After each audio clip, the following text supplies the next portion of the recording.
ஏன் வந்து வெளிநாட்டிலலாம் ஒரு கல்யாணத்தை பல லட்சம் செலவு பண்ணிலாம் கல்யாணத்தை நடத்த மாட்டாங்க, ரொம்ப சிம்பிளாக நடத்திட்டு போயிடுவாங்க. இந்தியாவில் மட்டும் ஏன் வந்து பெரிய லெவலில் கல்யாணத்தை நடத்துறது, வீட்டில் உள்ள சடங்குகளை நிறைய லட்சக்கணக்கில் செலவு பண்ணி ஏன் நடத்துகிறாங்க? ஒரு பிறந்தநாளை கூட லட்சக்கணக்கில் செலவு பண்ணி பத்திரிக்கை அடித்து ஏன் இந்த மாதிரி கொண்டாடுறாங்க அப்படின்னா, இவங்களால் ஒரு தொழிலில் ஒரு லட்சியவாதியாக இருக்க முடியல. ஒரு படித்து முடித்து அதில் ஒரு இவங்களுக்கு வந்து இவங்க செய்கிற தொழிலில் இவங்களால் லட்சியவாதியாக இருக்க முடியல. ஒரு லட்சியத்தை தேர்ந்தெடுத்து அதற்காக இவர்களால் உழைக்க முடியல. அதனால் வந்து தொழிலில் இவங்களால் சாதிக்க முடியல. தொழிலில் இப்போ ஒரு டாக்டர் ஆக போகிறேன், இன்ஜினியர் ஆகிறேன் அப்படின்னு சொல்கிறாங்களோ, அதே மாதிரி பெரும்பாலானவர்கள் யாரோ 1-2 பேர் சாதிக்கிறாங்க. ஆனால் எல்லாராலையும் பெரும்பாலானவர்களால் இந்த மாதிரி அவங்களுக்கு தொழிலில் ஒரு லட்சியம் இல்லை. நான் ஒரு டைரக்டர் ஆகிறேன், இன்ஜினியர் ஆகிறேன், டாக்டர் ஆகிறேன் அப்படிங்கிற லட்சியம், அது போன்ற ஒரு லட்சிய மனப்பான்மை பெரும்பாலான மக்களிடம் இல்லை. பெரும்பாலான மக்களால் அது முடியலை.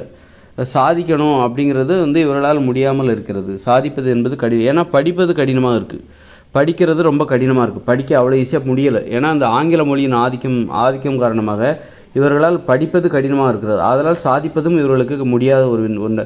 ஏன்னா படிக்கிறதே இங்கே பெரிய கடினமான ஒரு செயலாக இருக்குது. அதனால் படித்து முடித்து சாதிக்கிறதுக்கெல்லாம் படித்து முடிக்கிறதே பெரிய சாதனையாக இருக்கிறது. அதன் பிறகு சாதிப்பது என்பது அவர்களால் முடியாத ஒரு வேலையாக, படித்து முடிச்சிட்டாலே அது மிகப்பெரிய சாதனை. அந்த மாதிரி இங்கே படிப்பதே சாதனை அப்படிங்கிற மாதிரி இருக்குது. இப்போ படிக்கிறது, அப்புறம் ஒரு வேலை கிடச்சிட்டாலே போதும், வேலை செஞ்சிட்டாலே போதும், அதுவே பெரிய சாதனை. படிச்சுட்டாலே போதும், அது ஒரு பெரிய சாதனை. அப்புறம் வேலை கிடச்சிட்டா வேலை செஞ்சிட்டாலே அது ஒரு பெரிய சாதனை. அதனால் இப்போ வேலை செஞ்சு தான் நான் சாதிக்கணுங்கிற அவசியம் இல்லை. எனக்கு வேலை கிடச்சிட்டாலே இங்கே ஒரு பெரிய சாதனை தான் அப்படிங்கிற ஒரு மனப்பான்மை. அதனால் காரணம் வந்து அந்நிய மொழியின் ஆதிக்கம் தான் காரணம், ஆங்கில மொழியின் ஆதிக்கம் தான் காரணம். எல்லா இடத்துலையும் ஆங்கிலம், இந்த கல்வியில் படிக்க விடாமல் பண்ணுற வேலையெல்லாம் இந்த ஆங்கில மொழி ரொம்ப முக்கியத்துவம் வாய்ந்தது. இப்போ படிக்கவே முடியல, மக்களால் வந்து படிக்கவே முடியல. அந்த அளவுக்கு ஆங்கில மொழியின் ஆதிக்கம். கஷ்டப்பட்டு ஏதோ ஒன்று தேர்ச்சி பெறுகிற அளவுக்கு படித்து முடிச்சிடறாங்க, அதுவே பெரிய சாதனையாக இருக்குது. அப்புறம் தொழிலில் போனால் அங்கேயும் ஆங்கில மொழியின் ஆதிக்கம். இதில் இந்த ஆங்கில மொழியின் ஆதிக்கத்தை வெற்றிகரமாக கடந்து வருகிறவர்கள் ரொம்ப கொஞ்சம் பேர் தான் கடந்து வராங்க. கொஞ்சம் பேர் தான் அந்த ஆங்கில மொழியை கற்றுக்கிட்டு அந்த பெரிய கால்வாயை கடந்து வருகிறார்கள், அந்த அகழியை கடந்து வருகிறார்கள். முதலைகள் நிறைய நீந்துகின்ற அந்த அகழியை கடந்து கொஞ்சம் பேர் தான் கடந்து வராங்க. ஆங்கில மொழி கால்வாயை அந்த ஆங்கில மொழி கால்வாயில் நிறைய முதலைகள் இருக்குது, அதை கடந்து வர்றவங்க கொஞ்சம் பேர் தான். அதனால் அவங்கள உதாரணமாக காட்டிட்டு மற்றவங்கெல்லாம் வந்து அவங்கள மாதிரியே முயற்சி பண்ணிகிட்டு இருக்காங்க. நானும் ஆங்கிலம் கற்றுப்பேன், எனக்கு வரல, அவங்கெல்லாம் பெரிய ஆள், எனக்கு நான் மட்டும் அப்படின்னு தாழ்வு மனப்பான்மையில் இருக்காங்க. அதனால் அது மாதிரி தொழிலில் ஆங்கில மொழி ஆதிக்கம், கல்வியில் ஆங்கில மொழி ஆதிக்கம், அப்புறம் வந்து வாழ்க்கையிலையும் ஆங்கிலம். பேச்சு வழக்கில் பாருங்கள், ஆங்கிலம் கலக்காமல் பேசுகிறதே கிடையாது. அது வரவே தூய தமிழில் யாருமே பேசினா எல்லோரும் சிரிப்பாங்க. ஆனால் ஜப்பான்காரங்க தூய ஜப்பான் மொழியில் தான் பேசுகிறாங்க, ஃப்ரான்ஸ்காரங்க தூய ஃப்ரான்ஸ் மொழியில் தான் பேசுகிறாங்க. அது மாதிரி இங்கிலாந்துக்காரர்கள் அவர்கள் தாய்மொழியான ஆங்கில மொழியை தூய ஆங்கில மொழியில் தான் பேசுகிறார்கள், பிற மொழி கலக்காமல் தான் பேசிக்கொண்டிருக்கிறார்கள். சீன மக்கள் தூய சீன மொழியில் தான் ஆனால் தூய தமிழில் பேசினா இங்கே எல்லோரும் சிரிப்பாங்க. அந்த அளவுக்கு நாம் வந்து ஒரு உயர்வான செயலையே கேவலமாக நினைக்கிறோம். தாய்மொழியில் படிப்பதே இங்கே கேவலம், தாய்மொழி பேசுவதே கேவலம். அந்தளவுக்கு அடிமைகள் இப்படி தான் இருப்பாங்க. ஏன்னா இந்தியர்கள் எல்லாருமே அடிமைகள். காலங்காலமாக ஆயிரக்கணக்கான வருஷமாக அடிமைகளாகவே வாழ்ந்து அவர்களுக்கு தன்னையே தாழ்வாக நினைக்கின்ற ஒரு மனப்பான்மை இருப்பதால் ஒரு உயர்வான ஒரு செயலை பார்த்தா இந்த அடிமைகளாகிய இருக்கிற இந்த இந்திய மக்கள் சிரிக்கத்தான் செய்வார்கள். தூய தாய்மொழியில் பேசினால் சிரிக்கத்தான் செய்வார்கள். ஆங்கில மொழியில் பேசினால்தான் என்று வாயை பிளப்பார்கள். அதனால் இங்கே பெரும்பாலான மக்களுக்கு சாதிக்கணும் அப்படிங்கிற இதெல்லாம் இல்லை. படித்தாலே சாதனை தான், அப்புறம் வேலை கிடைச்சாலே சாதனை, அப்புறம் கல்யாணம் ஆகிட்டாலே சாதனை. இப்படி அடிப்படையான விஷயங்களே இவங்களுக்கு பெரிய சாதனையாக இருக்குது. அதனால தான் இவங்களுடைய கவனம்லாம் படித்து முடித்து சாதிக்கிறது, ஒரு துறையில் போய் சாதிக்கிறதுலாம் இங்கே வாய்ப்பே கிடையாது. அதனால் இவங்க அதுக்கு நிறைய தடைகள் இருக்குது. இந்த ஆங்கில மொழி தடைகள்லாம் நிறைய, ஆங்கில மொழி தான் மிகப்பெரிய தடையாக இருக்குது. அதனால் என்ன பண்ணுறாங்க, என் பொண்ணுக்கு கல்யாணம் பண்ணுறது தான் எனக்கு மிகப்பெரிய சாதனை. உன்னுடைய லட்சியம் என்ன?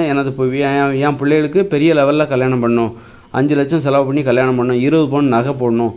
இந்த மாதிரி விஷயங்களில் இவங்க கவனத்தை, சாதிக்கணுங்கிற மனப்பான்மையை இந்த மாதிரி விஷயங்களில் திருப்பி விட்டாங்க. இந்த மாதிரி கல்யாணம் பண்ணுறது இதில் திருப்பி விட்டாங்க. என் பிள்ளை காது குத்துறது, லட்சக்கணக்கில் செலவு பண்ணி காது குத்துறது, இந்த மாதிரி திருப்பி விட்டாங்க. இவங்க தொழிலில் இவங்களால் சாதிக்க முடியல. அதனால தான் இந்த மாதிரியாவது நாம் சாதிப்போம், இந்த மாதிரி ஒரு நடைமுறையை உருவாக்கி இந்த மாதிரியான சாதனைகளை செய்கிறது தான் இங்கே ஒரு வாழ்க்கை முறையாக ஒரு வழக்கமாக மாற்றி விட்டார்கள்.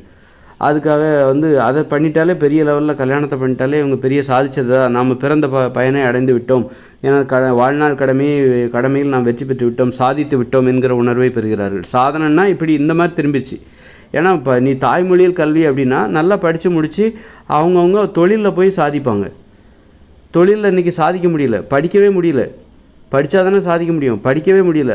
படித்து முடித்து தேர்ச்சி பெற்று விட்டாலே அதுவே மிகப்பெரிய சாதனையாக இருக்கிறது. தேர்ச்சி பெற்றுவிட்டு அப்புறம் ஏதோ ஒரு வேலை கிடச்சி பொழைச்சிட்டாலே போதும், அதுவே மிகப்பெரிய சாதனை. அந்த அளவுக்கு அது காரணம் இந்த தாய்மொழியில் கல்வி இல்லை, ஆங்கில மொழியின் ஆதிக்கம், ஆங்கில மொழியின் தலையீடு. அதுதான் வந்து இவர்களுக்கு வந்து ஒரு வேலை கிடச்சி வேலையை செஞ்சிட்டாலே பெரிய சாதனை. அதனால் வாழ்க்கையில் அதன் பிறகு வேறு என்ன சாதனை அப்படின்னா இந்த மாதிரி கல்யாணத்தை ஆடம்பரம் நடத்துறது, பிறந்தநாள் ஆடம்பரம் நடத்துறது, காது குத்து இதெல்லாம் பெருசாக ஆடம்பரமாக நடத்துறது, இதுவே இவர்களுக்கு பெரிய இப்படி இந்த வழியில் போயிட்டாங்க. இதை பண்ணுவோம், நம்மளால் தொழிலில் தான் போய் சாதிக்க முடியாது, அதுக்கு நிறைய தடைகள் இருக்குது. பெரும்பாலான ஒரு சிலர் தான் வந்து அந்த ஆங்கில மொழி என்கிற அந்த அகழியில் அந்த முதலைகள் நிறைந்த அந்த கால்வாயை, ஆங்கில மொழி கால்வாயை கடந்து ஒரு சிலர் தான் போய் அந்த ஆங்கில மொழி எல்லாரையும் கற்றுக்கலாம் அப்படின்னு மற்றவங்களுக்கு உதாரணமாக இருக்க பார்க்குறாங்க. ஆங்கில மொழிங்கிறது ஈஸி தான், ஒரு சிலர் கற்றுக்குறாங்க ஆங்கில மொழியை ஒரு சிலர் கற்றுக்கிட்டு அவங்க என்ன சொல்கிறாங்கன்னா, ஆங்கில மொழியெலாம் சாதாரணம், உங்களாலையும் கற்றுக்க முடியும் அப்படின்னு சொல்லிட்டு எல்லாருக்கும் முன்னுதாரணமாக இருக்க பார்க்குறாங்க. நம்மளை முன்னுதாரணமாக எடுத்துப்பாங்கன்னு நினைக்கிறாங்க. என்ன மாதிரி நீங்களும் கற்றுக்கலாம் அப்படிங்கிற நம்பிக்கையை ஊட்ட பார்க்குறாங்க.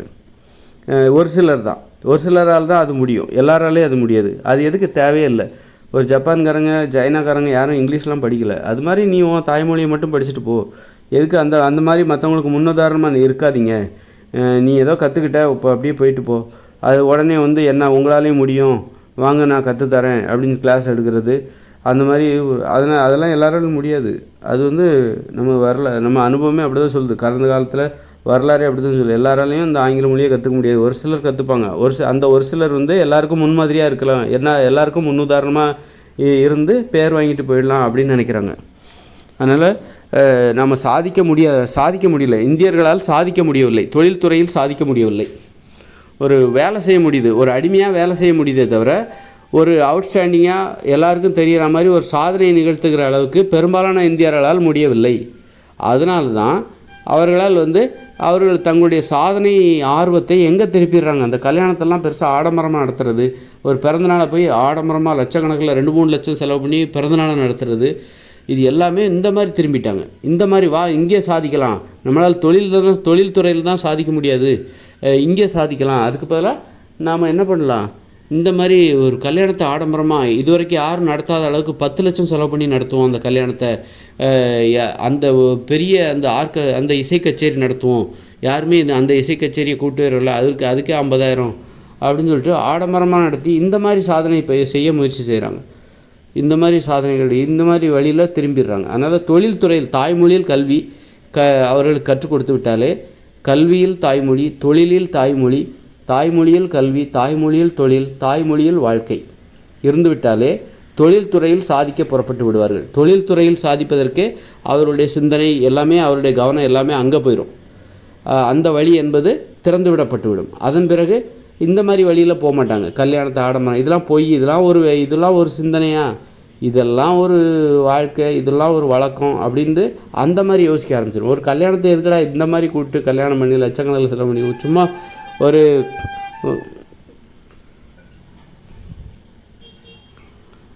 வந்து ஒரு பதிவு திருமணம், ரொம்ப நெருங்கிய ரொம்ப நம்பிக்கையான நண்பர்கள், அப்படி அவங்க ஒரு 40 ஒரு 10 15 20 30 40 பேர், அதிகபட்சம் 50 பேர், அவ்வளோ. அதுக்கு மேலே ஒரு கல்யாணத்துக்கு எத்தனை பேர் எதுக்கு, ஆயிரக்கணக்கான பேர்த்த வரவழைச்சி கூப்பிட்றது, யாருன்னே தெரியாதவங்களாம் வந்துட்டு போயிட்டு எதுக்கு, இதெல்லாம் தேவையில்லாத வேலை, தேவையில்லாத இது.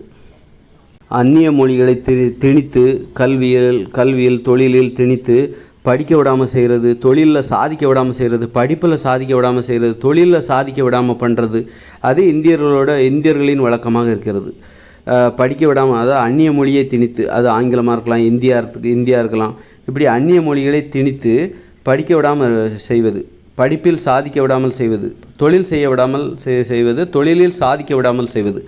அப்போ தான் பெரும்பாலான மக்கள் என்ன பண்ணுறாங்க, எதையாவது ஒரு விஷயத்தில் நம்ம சாதிக்கணும் அப்படிங்கும்போது கல்யாணத்தை நம்ம ஆடம்பரம் நடத்தலாம் அப்படின்ட்டு கல்யாணத்தை ஆடம்பரமாக நடத்தலாம், பிறந்த நாளை காது குத்த இந்த மாதிரி ஆடம்பரமாக நடத்தி நாம் சாதிப்போம். இதுதான் வந்து இதுக்கு தான் வந்து நமக்கு பெருசாக மொழி ஆங்கில மொழி தேவையில்லை அப்படின்னு சொல்லிட்டு இந்த மாதிரி சாதிப்பதற்கு இதுதான் காரணம். நீ தொழில் துறையில் சாதிப்பதற்கு நீ துவங்கிட்டாலே இப்போ தாய்மொழியில் கல்வி கற்று தாய்மொழி மட்டும்தான் இங்கே இருக்குது, தாய்மொழியோட ஆதிக்கம் தான் இங்கே இருக்குது, ஆங்கில மொழியே இங்கே இல்லைன்னு வச்சுக்கோங்களேன். எல்லாருமே அவங்கவுங்க தொழிலில் சாதிக்க புறப்பட்டுருவாங்க. தொழிலை வந்து சாதிக்கணும் அப்படிங்கிற அந்த கவனம், அந்த உழைப்பு, ஒரு கடின உழைப்பு, நேரத்தை வீணடிக்காத ஒரு வாழ்க்கை முறை, அப்போ வந்து இதெல்லாம் தேவையில்லாமல் நேரத்தை வேஸ்ட் வீணடிக்கிற ஒரு முயற்சி, வீணடிக்கிற ஒரு நடைமுறை. இந்த மாதிரி கல்யாணத்தை ஆடம்பரம் நடத்துறது, அதுக்காக போய் அலையிறது, பத்திரிக்கை கொடுக்கறது அப்படின்னு சொல்லிட்டு அலையிறது இருக்குல்ல, கல்யாண வேலைன்னு சொல்லிட்டு, இதெல்லாம் வந்து நேரத்தை வீணடிக்கிற ஒரு முயற்சி.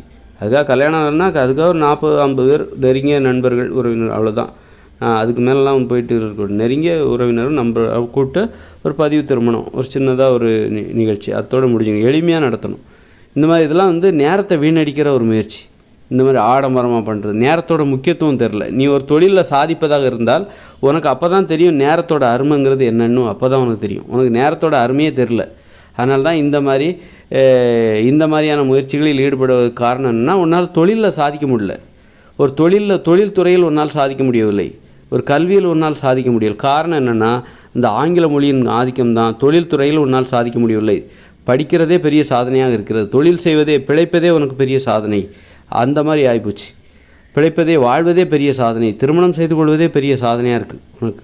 இங்கே ஒரு வேலை அதாவது படித்து முடித்து வேலை கிடச்சி ஒரு கல்யாணம் நடக்கிறதே உனக்கு பெரிய சாதனை. அந்த மாதிரி மக்களுடைய உளவியல் மனப்பான்மை ஏன் இப்படி அமைகிறது என்பதற்கு இது இப்படித்தான் நம்ம இதை புரிந்து கொள்ள வேண்டும். இதுதான் சரி.